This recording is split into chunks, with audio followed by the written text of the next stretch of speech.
l'espace environnement 2050 pour donc ce side event sur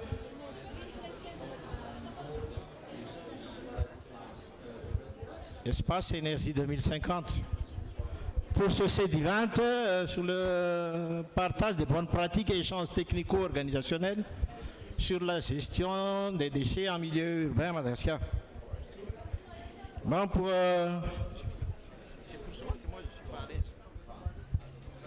ça devrait marcher. Ça marche? Bon, comme ça va? Bon, je répète, bienvenue. On va commencer. Donc, pour ce side event sur la gestion des déchets. Il y aura 3 panélistes donc qui vont intervenir ici. On va parler des déchets par rapport sur la place de gestion des déchets dans les négociations. Et on va parler des cas à Madagascar, donc sur la gestion des déchets en milieu urbain au niveau des 3 grandes villes à Madagascar, pour permettre aux panélistes de parler un peu quels ont été les résultats obtenus par rapport à cela et comment mettre à l'échelle cette bonne pratique. Au fait, la gestion des déchets, ça fait partie aussi de contribution du pays, contribution de l'ECDN de Madagascar, par rapport donc à l'atténuation et à l'adaptation au changement climatique. Il y aura 3 panélistes, je disais. Il y aura M. Guillaume de la Boulay, des énergies 2050. Il y aura Madame Tchey Raltir, Mademoiselle Tchey Raltir, je m'excuse, et Madame Katia Rakotonirin, comme panéliste aujourd'hui. Donc, pour commencer, on va donner la parole à M. Guillaume de la Boulay. M. Guillaume de la Boulay, responsable des programmes énergie 2050. Donc, il va nous parler de la place de la gestion des déchets dans les négociations. Guillaume, à toi la parole.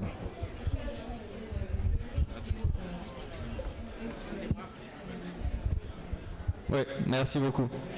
Hop, je tire un peu. Désolé, il y a des petits problèmes d'organisation, mais tout va aller bien. Donc bonjour, Guillaume de la Boulay, responsable programme de l'association Énergie 2050. Un petit premier mot quand même pour vous dire qu'on est très heureux une nouvelle fois d'accueillir de nombreux partenaires de Madagascar sur ce pavillon. Vous remarquerez qu'il n'y a pas beaucoup de pavillons ONG dans cet espace, hein, il y a WWF et nous. Et on essaye de travailler justement pour offrir cette opportunité de témoigner un peu de ce qui se passe dans les pays, au niveau des négociations, au niveau de la COP et au milieu des pavillons pays, parce que c'est là que ça se passe. Alors pourquoi on a choisi d'accueillir cet événement avec vous? Est-ce que vous m'entendez tous? Ouais, c'est un peu... il y a un peu de larcin. Voilà, pourquoi on est très heureux. Alors, Énergie 2050, c'est une association qui est basée en France, mais qui est active à l'international, notamment dans les pays d'Afrique francophone. Et on intervient de façon très poussée dans les négociations. On rédige chaque année pour la francophonie, qui a son pavillon en face, le guide des négociations pour les négociateurs. On l'a décliné pour le citoyen, pour que justement chacun puisse s'approprier un peu toutes ces questions. On a appuyé des politiques climat dans les pays, on a appuyé 7 CPDN en 2015, des pays comme le Sénégal, le Togo, etc. On intervient aussi au niveau local, justement on essaye d'appuyer les autorités locales pour qu'elles puissent mettre en œuvre ces politiques climat. Et si on regarde bien, en fait, la gestion des déchets, c'est un élément crucial en fait des CPDN, tant au niveau de l'atténuation, donc pour réduire, hein, c'est un secteur qui est fortement émetteur de gaz à effet de serre, que de l'adaptation. Mais en premier lieu, ce qui est important de dire, c'est que au niveau, nous, on intervient beaucoup dans les pays d'Afrique francophone, c'est quand même un continent qui fait face à d'énormes pressions urbaines, d'énormes pressions démographiques. Et la gestion de ces pressions, la gestion des déchets, notamment dans les villes de petite et moyenne taille qui croissent à un rythme quasiment sans précédent, c'est une thématique cruciale avant tout de développement, de santé, de sécurité, avant d'être une thématique clé des négociations. Je crois que 50% des CDN, quelque chose comme ça, font état de politique en matière d'atténuation dans le secteur des déchets. Et pour nous, c'est très intéressant justement d'avoir cette application. Alors, je ne suis pas un spécialiste de Madagascar, il faut bien le reconnaître, mais on intervient beaucoup sur ces questions-là, que ce soit au niveau national ou au niveau local, dans les pays d'Afrique francophone. Et donc, on est très intéressé de savoir comment ça se gère dans un pays comme Madagascar, partager des expériences. C'est pour ça aussi qu'on est filmé, c'est pour qu'après, ça puisse servir à d'autres, créer du lien avec ce qui se passe dans d'autres pays. Et nous inspirer aussi, et peut-être avoir un avis un peu plus international, un peu plus reculé sur ce qui se passe et peut-être les opportunités d'agir, les opportunités de collaborer. Donc voilà, je ne vais pas aller plus loin, je vais laisser la parole aux spécialistes de la question. Et après on pourra discuter après les interventions. Merci. Merci Guillaume pour cette courte présentation, mais quand même qui reflète l'importance de cette gestion des déchets dans le cadre de la négociation sur le climat. Maintenant, donc, pour continuer, je vais donner la parole à mademoiselle Geralter. Mademoiselle Geralter, elle est au fait chargée des projets assainissement, environnement et développement durable à la Fondation Telma. Et elle est présidente du RCOI et co-lead du groupe Jeunes GTCC, groupe de travail en changement climatique à Madagascar. Donc, place aux jeunes. À toi la parole, Jay. Merci beaucoup pour cette présentation. Donc, comme vous l'avez dit, je travaille au sein de la Fondation Telma en tant que chargée de projet sur tout ce qui est question assainissement, développement durable et assainissement. Et dans le cadre de mes missions, en fait, on est allé voir plusieurs villes de Madagascar et pour aller faire un état des lieux de ce qu'était que l'assainissement dans le pays. Et donc, juste pour un petit rappel, Madagascar, c'est la 3e ville la plus sale du monde, la première ville la plus sale d'Afrique. Et j'aime pas trop rappeler ce point, mais en fait c'est important pour recontextualiser aussi où est-ce qu'on se place et quelles sont les propositions qu'on peut mettre en place.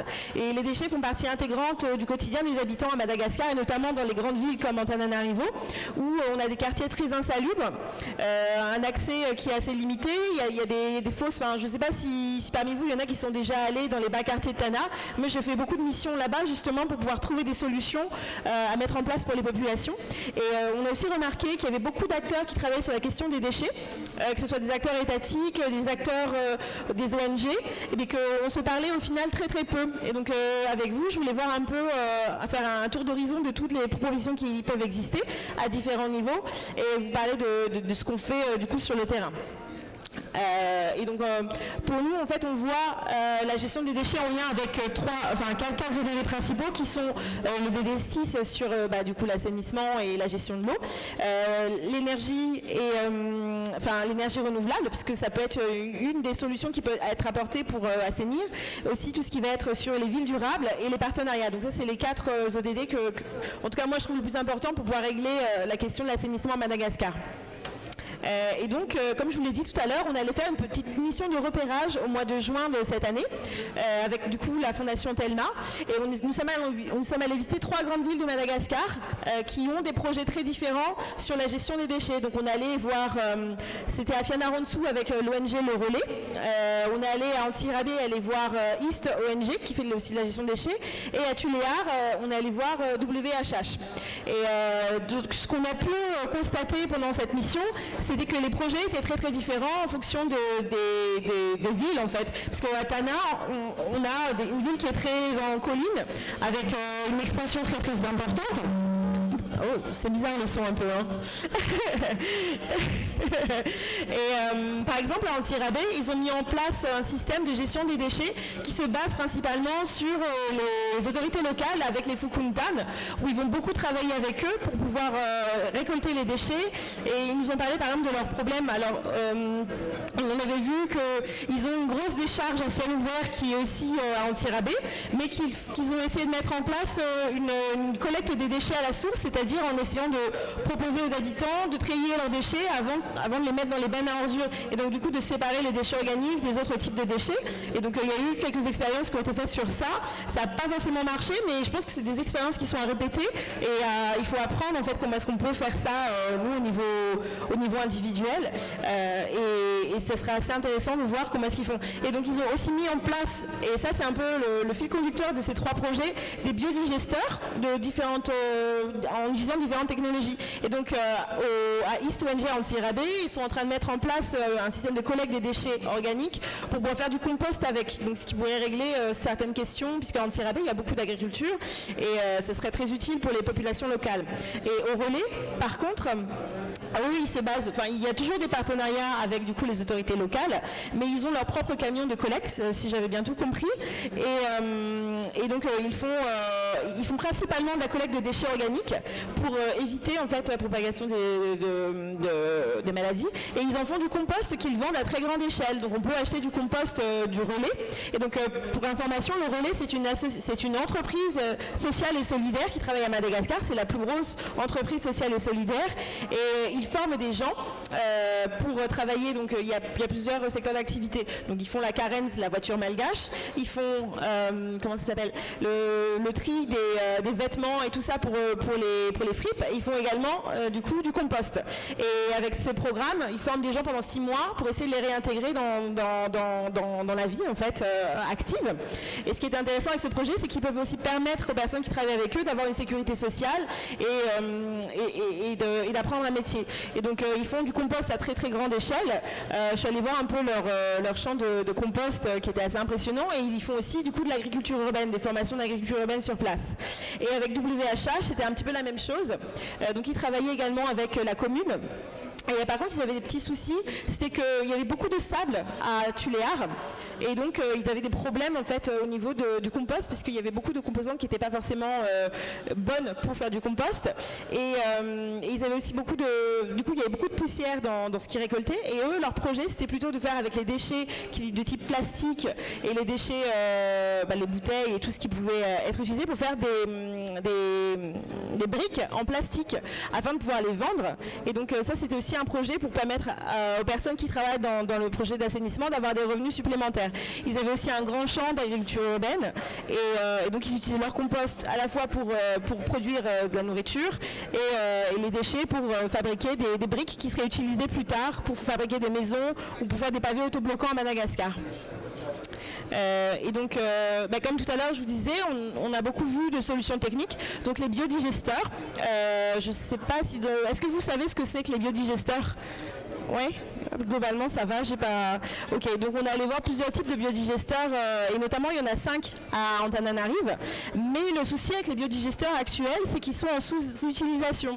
En fait, il y a beaucoup de systèmes qui ont été mis en place par des ONG, mais les personnes ne vont pas les utiliser, et c'est aussi ça qui crée un problème, parce qu'il y a plein de solutions techniques qui sont mises en place à Antananarive. Donc là je parle du coup du lieu que je connais principalement, mais qui sont au final très peu utilisées par les habitants, parce que du coup le coût pour aller mettre ces déchets, ces bouts de vidange dans les biodigesteurs est très cher, et donc les personnes préfèrent les jeter dans la nature puisque ça coûte rien, ou alors les donner à des collecteurs informels qui eux vont pas forcément aller donner les déchets des biodigesteurs dans les biodigesteurs, et du coup ça fait que ces machines là qui sont très performantes et qui pourraient vraiment aider Madagascar à avoir du biogaz, à avoir des engrais de très bonne qualité, ne sont pas utilisées parce que le coût est beaucoup trop élevé pour les personnes. Une autre solution technique, c'était l'utilisation des fouctanes. Donc les fouctanes ont la responsabilité de nettoyer un peu les quartiers. Donc vous voyez à Madagascar des personnes qui vont nettoyer les rues, et donc c'est très intéressant et c'est très important pour, en tout cas nous, nos projets, de travailler avec les autorités locales et de faire en sorte que du coup les personnes qui vivent dans le quartier contribuent à rendre ce quartier propre en fait. Après, les fouctanes sont assez indépendants et ont des fonctionnements très différents, et donc nous on essaie de trouver des fouctanes qui soient très dynamiques afin de pouvoir leur donner des moyens pour pouvoir continuer leur mission de gestion des déchets dans la ville.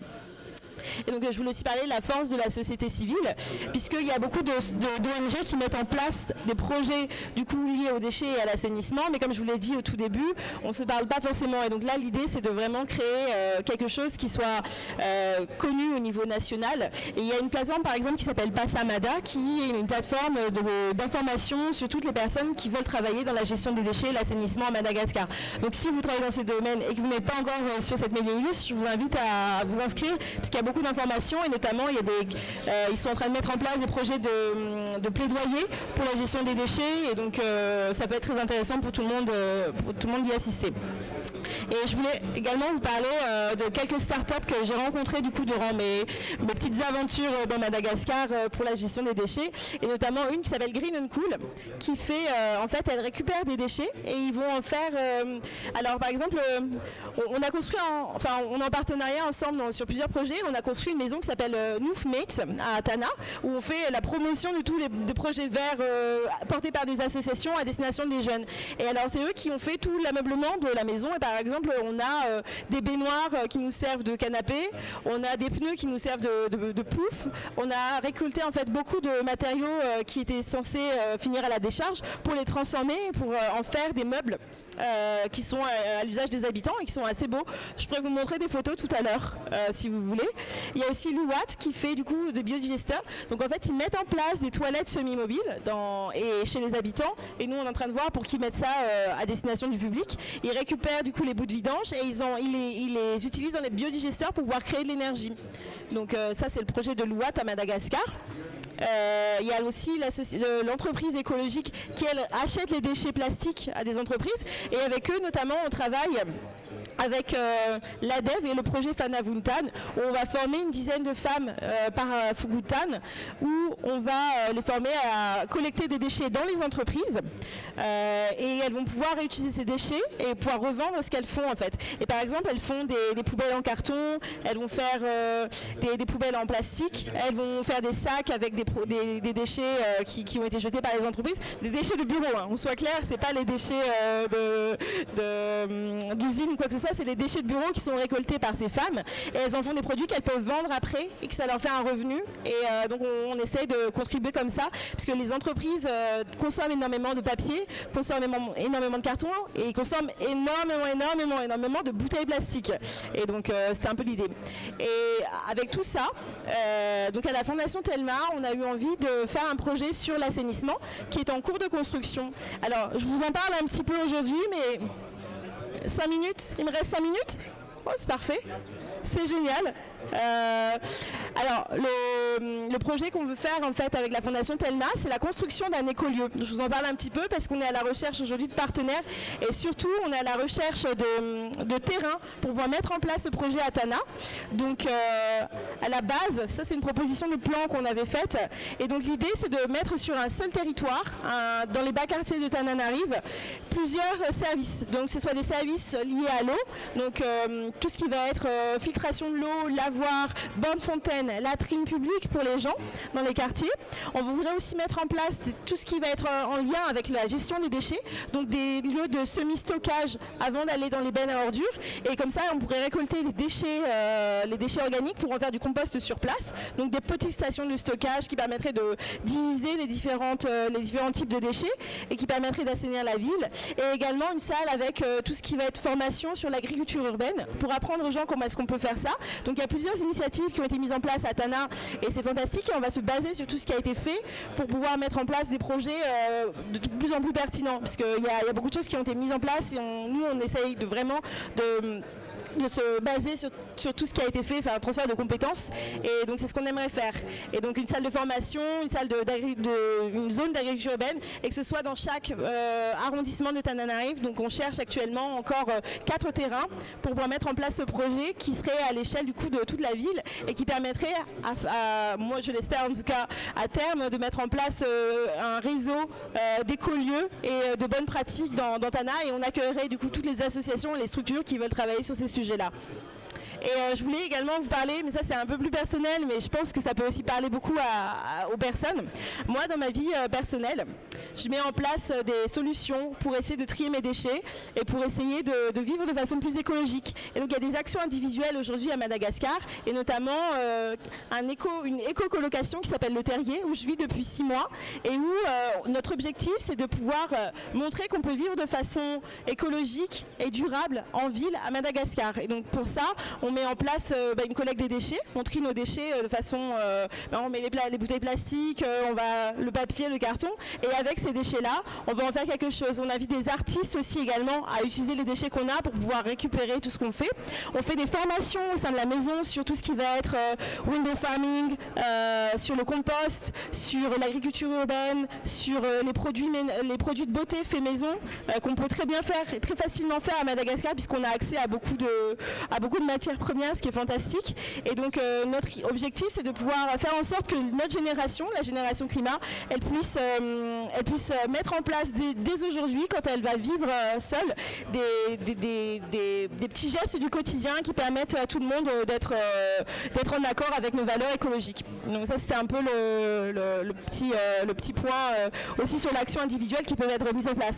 Et par exemple moi j'essaie de limiter mes déplacements en avion et quand je le fais, je vais compenser mes émissions et pareil trouver des solutions pour se déplacer dans la ville de façon plus éco-friendly et donc c'est très important pour en tout cas notre génération et si vous avez des conseils ou si vous voulez en prendre, c'est un peu aussi un lieu où vous pouvez apprendre plein de choses. Et je voulais juste faire un dernier point et là c'est pas sur la gestion des déchets mais aujourd'hui c'est le 70e anniversaire de la Déclaration universelle des droits de l'homme. Et donc je voulais juste vous dire, vous informer de cette situation et qu'aujourd'hui les droits de l'homme dans le Paris Rulebook sont un peu menacés et donc si jamais vous connaissez des décideurs qui sont capables de pouvoir faire en sorte que ce soit explicitement dit dans le Paris Rulebook qu'il puisse y avoir les droits humains, les droits des peuples autochtones, l'égalité des genres et la participation du public, je vous demande en tant que jeune malgache de porter ces solutions auprès des négociateurs parce que c'est très important pour nous. Et voilà, c'était tout pour moi. Merci.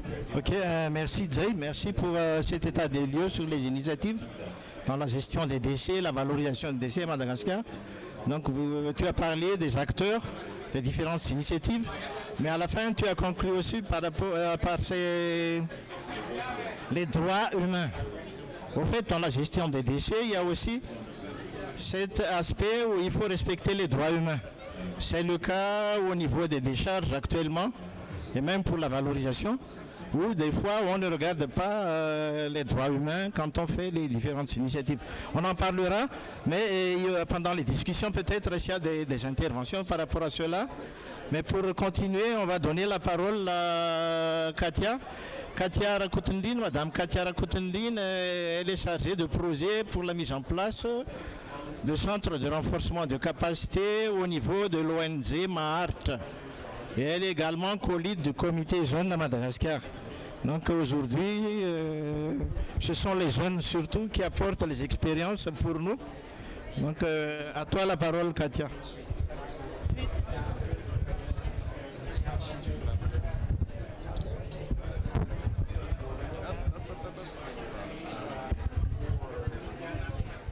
Merci de m'avoir donné la parole.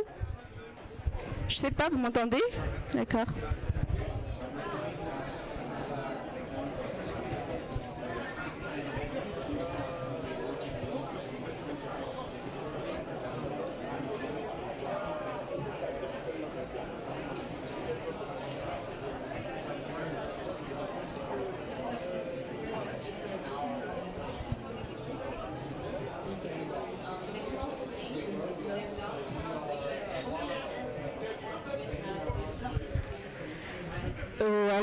Ma part de présentation porte donc sur le développement de systèmes de valorisation des déchets solides, liquides dans les grandes villes de Madagascar. Étant donné que je représente ici certains collègues de Madagascar travaillant donc sur la gestion de déchets dans les institutions publiques, ministère de l'eau et de l'assainissement, les sociétés civiles comme le WHH et le SAMVA. 3 grandes activités sera présentées pour ce système de développement, de valorisation de déchets solides et liquides dans les grandes villes de Madagascar. D'abord, le compostage des déchets organiques ménagers, mais ensuite, la production de biogaz à partir des eaux usées.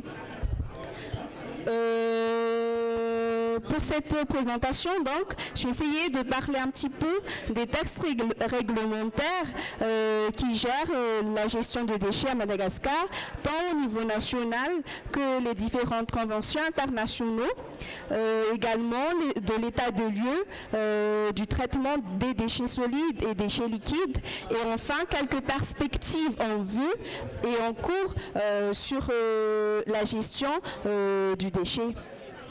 En ce qui concerne donc les textes réglementaires, Madagascar en a à peu près 3, dont la charte de l'environnement en janvier 2015, portant sur la mise en compatibilité des investissements avec l'environnement. Il y a également la loi numéro 95-035 qui porte sur les services publics chargés de l'assainissement liquide et solide et de les financer par des redevances spécifiques. Le code de l'eau sur les responsabilités des communes et des ministères par rapport à la gestion des services de l'eau et de l'assainissement.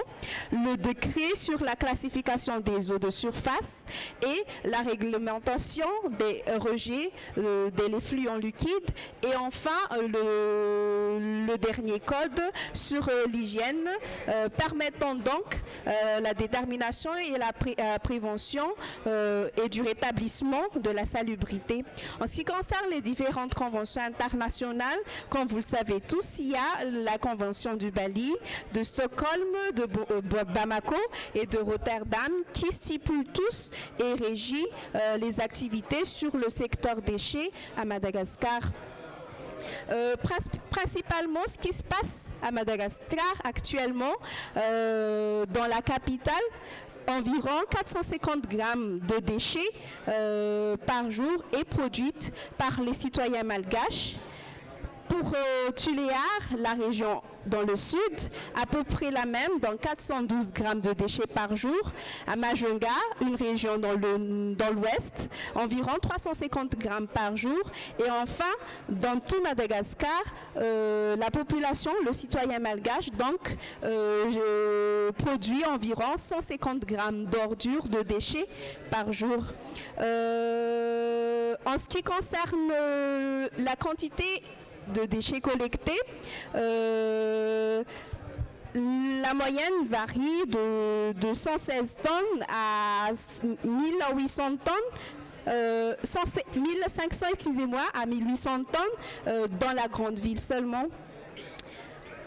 Pour les modes de traitement et d'ordures et des valorisations de déchets, il y en a différentes, mais les plus répétitifs sont donc les réglages des ordures par les bulldozers à chantier. Il y a l'installation des plateformes de recyclage des déchets plastiques, la production totale de 46 mètres carrés avec des partenaires comme l'AFD, le G-Valor. Pour les autres régions, il y a les tri et les sélections des différents types de déchets organiques ou autres pour abus de faire des compostages du déchet ou bien de recyclage. Également des compostages et des triages donc avec différents partenaires dans la ville de Majunga, dans la ville de Tuléar, où on voit qu'il y a beaucoup plus de déchets que dans les autres villes. Les principaux acteurs travaillant sur la gestion de déchets dans les villes de Madagascar sont donc le SAMVA, un établissement public qui a caractère industriel et commercial qui travaille plutôt dans la grande ville de Madagascar, dans Antananarivo. Il y a le WHH qui travaille dans la région de Tuléar avec Gruntik, et enfin la société Madacompost qui travaille dans la commune urbaine de Majunga. Les problématiques, les principaux enjeux se portent d'abord sur les textes réglementaires où l'on perçoit qu'il y a insuffisance de textes et surtout de l'application de ces textes dans toutes les villes de Madagascar. Comme j'ai dit tout à l'heure, les manques de civisme et de communication en termes de changement climatique, d'information sur la gestion, les tri des déchets sont encore des problèmes majeurs pour la vulgarisation des éco-gestes et tout ça. Ensuite, par rapport aux valorisations et traitement de déchets, l'on constate que les insuffisances de techniques et d'infrastructures, les matériels et surtout financiers posent encore problème pour Madagascar. L'insuffisance de transfert de technologie, des renforcements de capacités, les litiges fonciers sont toujours et encore des problèmes pour la mise en place des décharges, la régularisation foncière et les décharges, l'existence de différents acteurs informels non identifiés, mais aussi la saturation des décharges actuelles, comme le cas d'Anjalanche pour la ville d'Antananarivo. Ça se relie peut-être avec le projet de Fondation Telma tout à l'heure sur l'identification d'une place pour la mise en place pour en faire un nouveau décharge pour les déchets. Pour ce qui est des enjeux pour les déchets liquides, à Madagascar, donc jusqu'à maintenant, les modes de traitement et d'administration des réseaux d'assainissement pour la région d'Antananarivo et Majunga, la gestion d'eau usée est d'environ de 175 km et pour Majunga de 27 km. Pour l'évacuation des eaux usées, nous n'avons que 5 stations de pompage qui sont tous vétustes et 9 chambres à sable identifiées, ainsi qu'une seule station de refoulement pour le rejet dans le lac d'Ikup.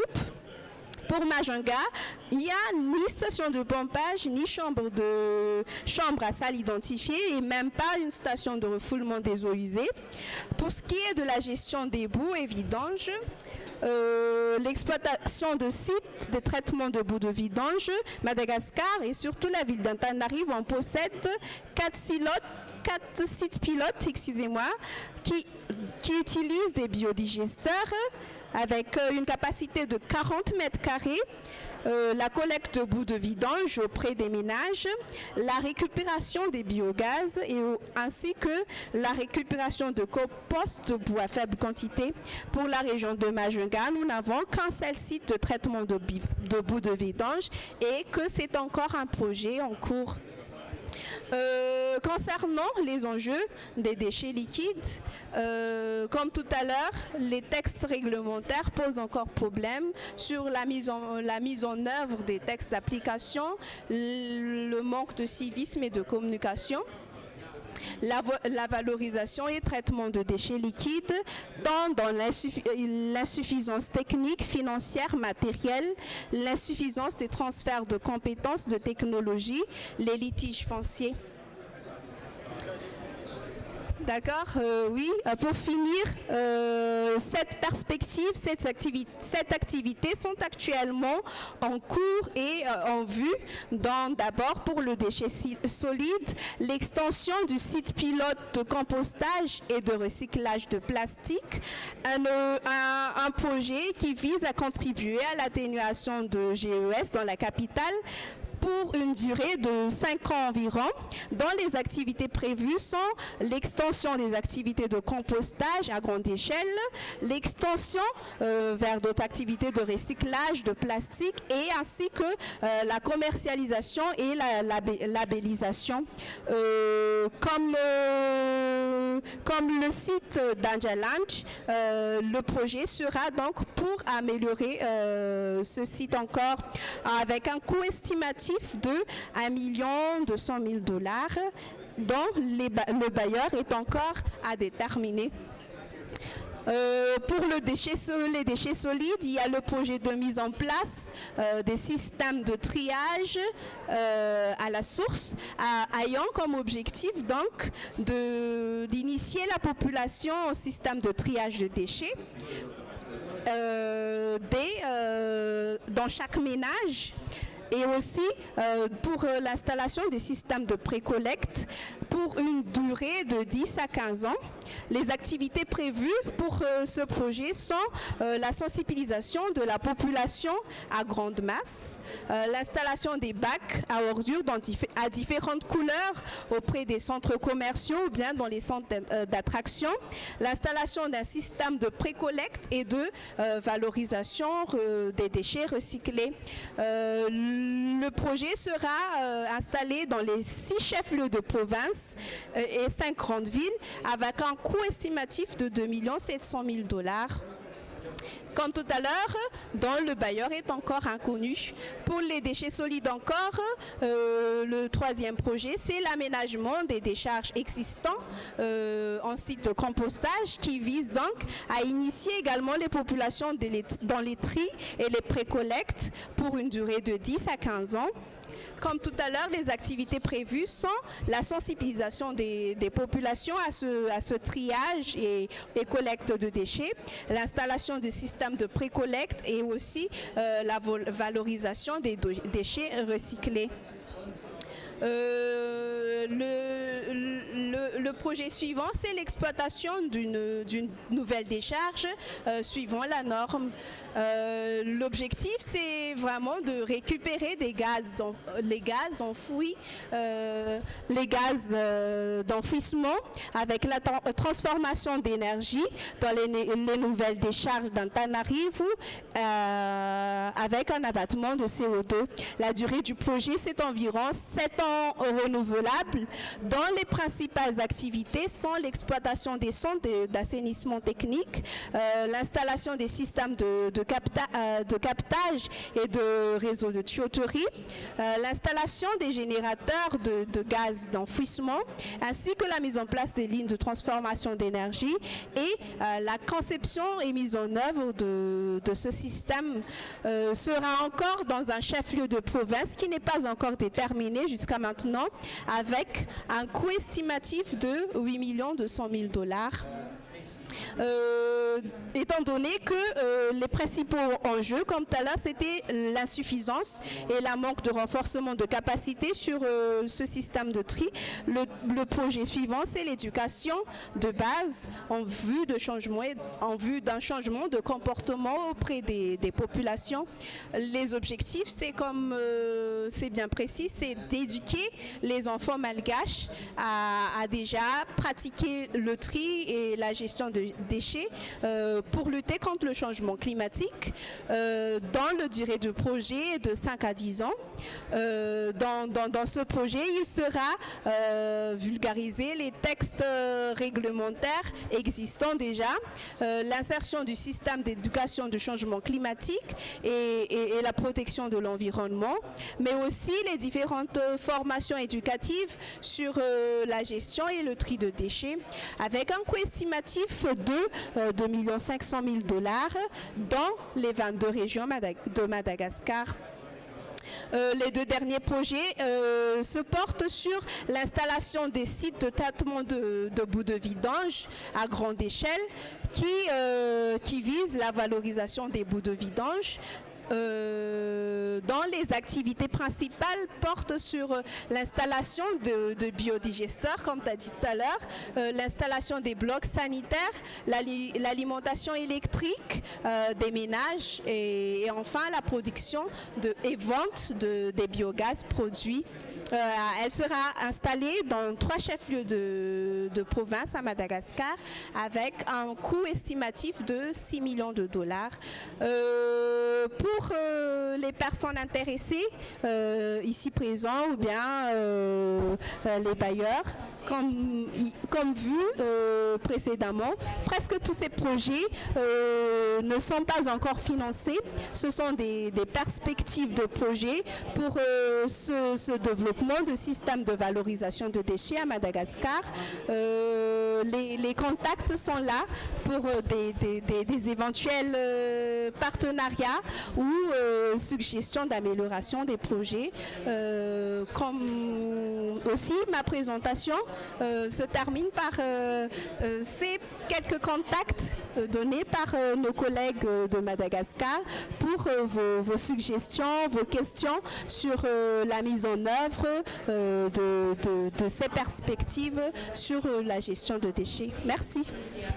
Merci Katia pour cette présentation très riche parce que ça a parlé au fait du cadre juridique de la gestion des déchets à Madagascar, mais ça a parlé également donc des projets qui sont encore en train d'être concoctés, mais sûrement ça sera financé, étant donné que la gestion des déchets dans les négociations actuellement, ça fait partie vraiment de ce qui devrait être dans les contributions de chaque pays. Donc je pense que les mécanismes de financement offerts par la Convention pourraient vraiment aller vers le financement des initiatives comme ces valorisations dans la gestion des déchets. Maintenant donc, je vais ouvrir les paroles à ceux qui voudraient intervenir, poser des questions ou apporter aussi des éléments par rapport à cette gestion de déchets qui a une place importante non seulement pour l'atténuation et l'adaptation, mais pour la qualité de vie aussi des populations. Et je pense qu'il y aura beaucoup d'interventions. Je donne la parole donc à ceux qui ont des... Oui. Si vous pouvez vous présenter avant de prendre la parole.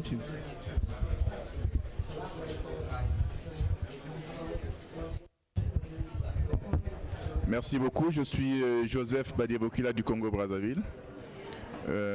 Écoutez, la problématique des déchets, ça m'a fait marrer quand j'ai vu que Antananarivo, troisième ville la plus sale au monde. Je pense que Brazzaville n'est pas loin. Et il se trouve même que je crois que le quartier le plus sale d'Afrique, c'est le quartier présidentiel du Congo. Donc c'est pour dire que le problème de déchets n'est pas forcément un problème de moyens. Mais c'est un argument, un élément politique. Les politiques sont contents d'avoir des villes sales. Ça leur permet d'enrichir leur discours lors des campagnes. Autrement, les moyens existent. Avec le taux de chômage qu'il y a dans nos pays et surtout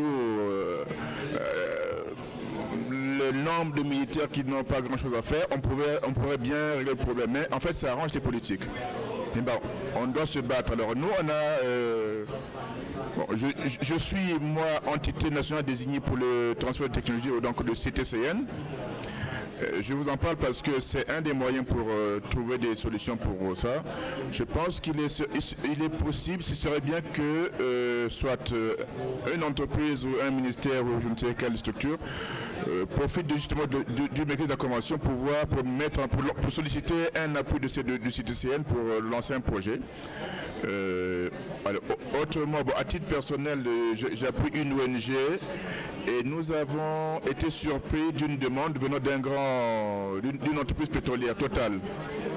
Total nous a dit qu'ils ont un problème, ils ont un stock de fûts, ils ne savent pas comment les valoriser. Bon, on était étonnés. Le problème, c'est qu'ils ne peuvent pas les donner à une entreprise, ils souhaitent les donner à une ONG qui peut les valoriser. Ce que nous sommes en train de faire, c'est donc, on a récupéré quelques-uns déjà, on est en train de fabriquer des poubelles individuelles. Parce que ça a un coût. Acheter des poubelles plastiques, d'abord, c'est pas fait sur place, il faut importer, ça augmente le coût de mise en œuvre d'un projet. Donc, peut-être que ça peut être fait aussi à Madagascar. Rapprochez-vous aussi à des ONG, rapprochez-vous de Total ou de je ne sais pas quel pétrolier. Ils ont ça. ils vous les donneront, ils peuvent même mettre en place des moyens de transformation de ces flux en petites poubelles.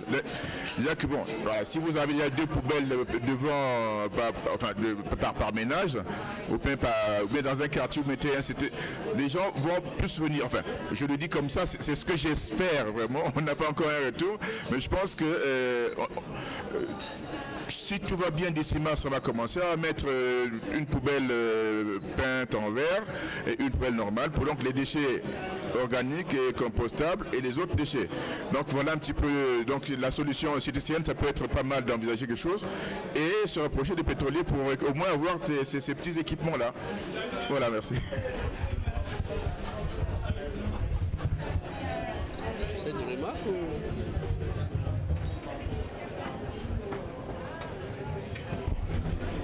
D'autres interventions? Oui, Martine. Bonjour.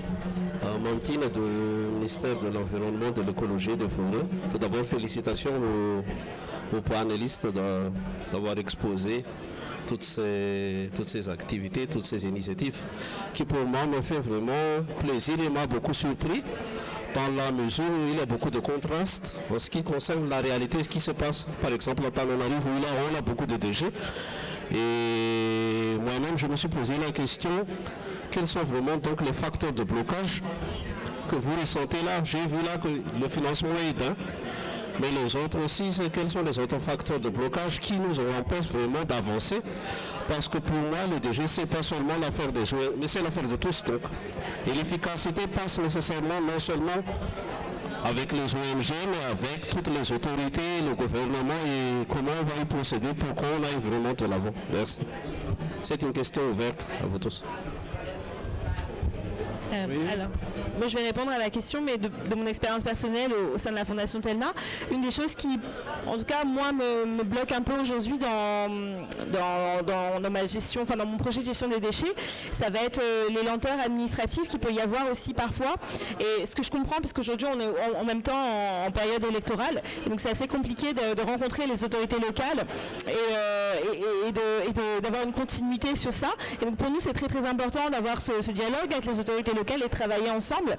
C'est juste un peu compliqué parfois d'avoir des réunions régulières parce qu'il y a tout ce mouvement à Madagascar et donc ça peut être une chose qui peut être mise en place parce qu'on a envie de travailler avec eux et donc ça c'est ce que je rencontre aujourd'hui dans mon travail.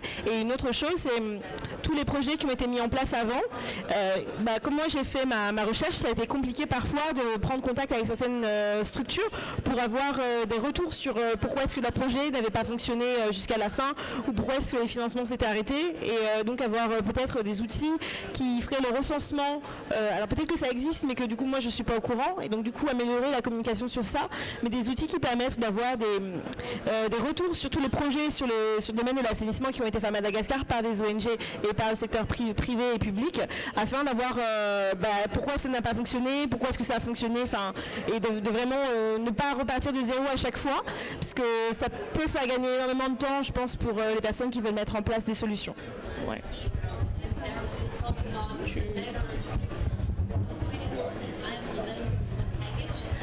Moi, je dirais que les principaux enjeux, le principal problème pour la concrétisation de cette valorisation des déchets à Madagascar, c'est plutôt le manque de concertation entre les institutions, que ce soit les institutions publiques ou bien les institutions privées qui sont en charge que ce soit la collecte, que ce soit la transformation des déchets après, parce que, comme j'ai dit tout à l'heure, il y a vraiment beaucoup d'institutions privées comme les sociétés civiles qui veulent vraiment travailler sur cette gestion de déchets à Antananarivo, à Madagascar, mais les limites se situent au niveau, je dirais, de cette concertation, manque d'approbation, de facilitation des mises en œuvre des projets pour asseoir le projet toutes les institutions, les administrations sont responsables, mais ne sont pas encore prêts, je dirais, à avancer, à accepter l'entraide entre les sociétés civiles et l'administration. Je ne dirais pas vraiment que c'est la volonté, mais plutôt politique qui doit être réglée par l'État d'abord et puis après descendre petit à petit au niveau des exécuteurs comme les sociétés civiles et ainsi que la communauté qui devrait être informée et éduquée sur la gestion et la valorisation des déchets. Ouais, merci.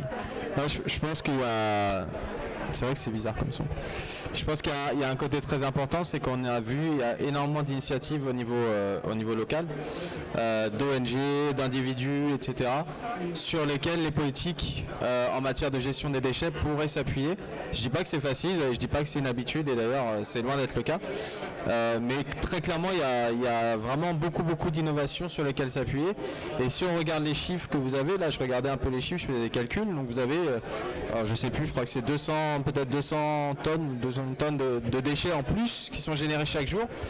Et avec la croissance urbaine, la croissance démographique, etc., ça risque pas de s'améliorer. Donc les besoins, et là c'est des projets du fonds de la CDN que vous avez montré ou... Ouais. Donc il y a énormément de besoins, ça c'est clair. Faire appel aux pétroliers pour y répondre, je ne sais pas si j'aurais dit ça comme ça, mais pourquoi pas. Peut-être qu'ils ont des solutions. Non, mais... Et oui, qu'est-ce que je veux dire ? Oui, il y a énormément de besoins, il y a assez peu de fonds, on ne va pas se mentir pour l'instant, internationaux dédiés à ces questions-là. Et c'est vrai que s'appuyer un peu sur ces initiatives locales, s'appuyer sur les retours d'expérience des initiatives locales, voir un peu ce qui peut se faire, ça me semble être un moyen à court terme de répondre un peu à l'urgence des déchets. La deuxième intervention que je voudrais faire, c'est par rapport, parce qu'on a vu énormément de solutions techniques, de lois sur la gestion des déchets, de communication sur l'éducation sur les gens pour qu'ils évitent de jeter les bouteilles par terre.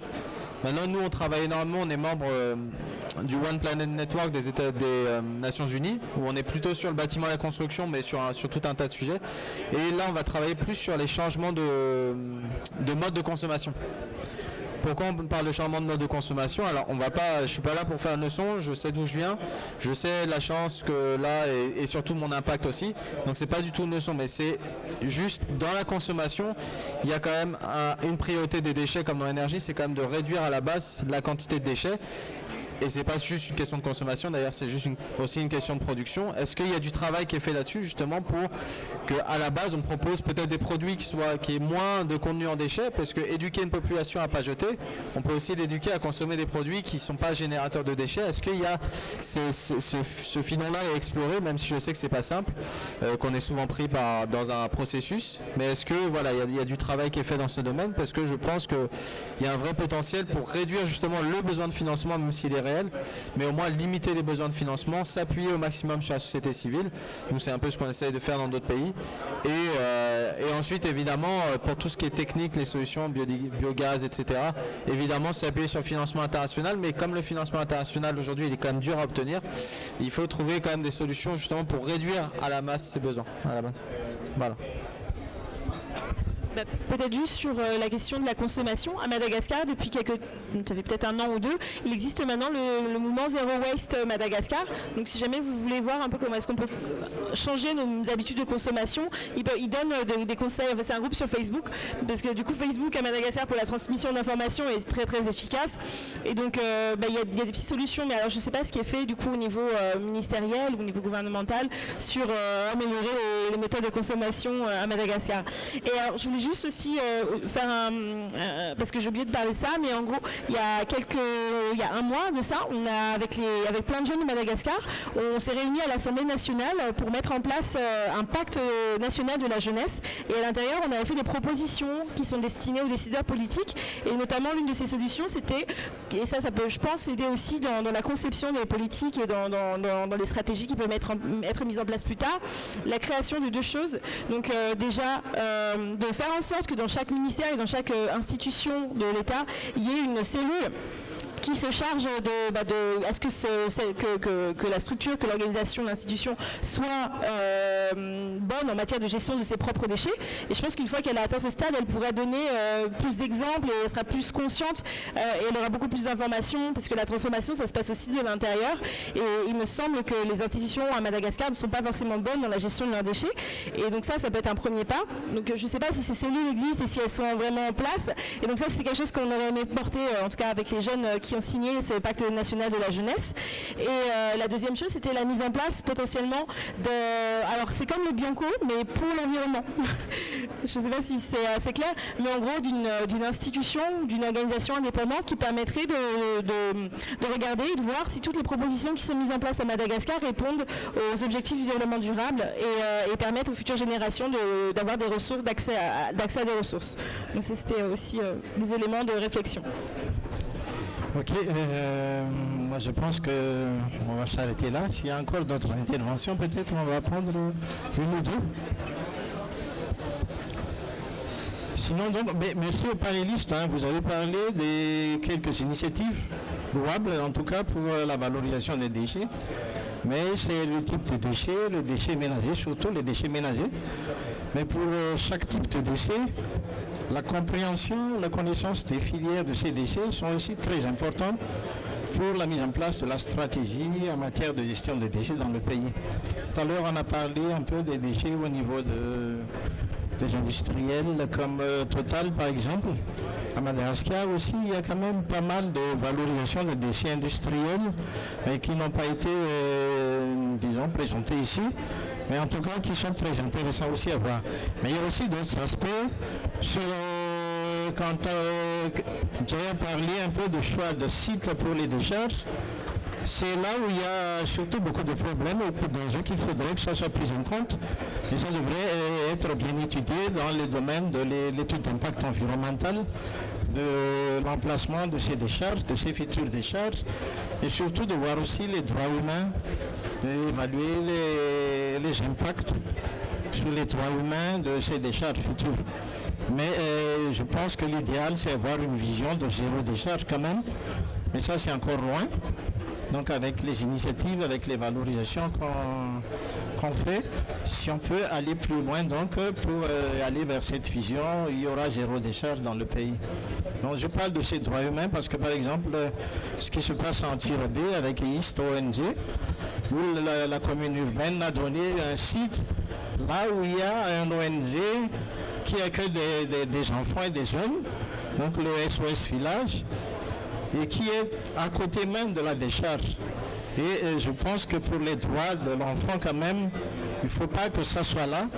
Mais comme les enfants, ils ne peuvent pas quand même peut-être respecter. Donc la commune urbaine a donné ce site-là, mais dans l'étude d'impact environnemental, pour le moment, donc il y a encore beaucoup de questions qui devront être résolues avant de donner l'autorisation de mettre cette décharge.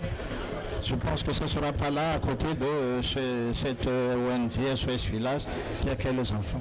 Ça, c'est un aspect des droits humains, mais il y a plusieurs aspects là-dedans. Mais à mon avis, dans la gestion des déchets, il faut que ces droits humains soient aussi, je dirais, évalués pour que ça ne soit pas bafoué les droits humains. Mais économiquement aussi, la valorisation des déchets, la valorisation des filières surtout et la connaissance sur les typologies des déchets à Madagascar ou dans les pays, dans les autres pays, c'est très très important pour pouvoir développer les stratégies de valorisation ou d'élimination de ces déchets. En tout cas, il y a l'écologie industrielle qui de plus en plus essaie donc de tout recycler et de ne pas produire des déchets dans ce sens.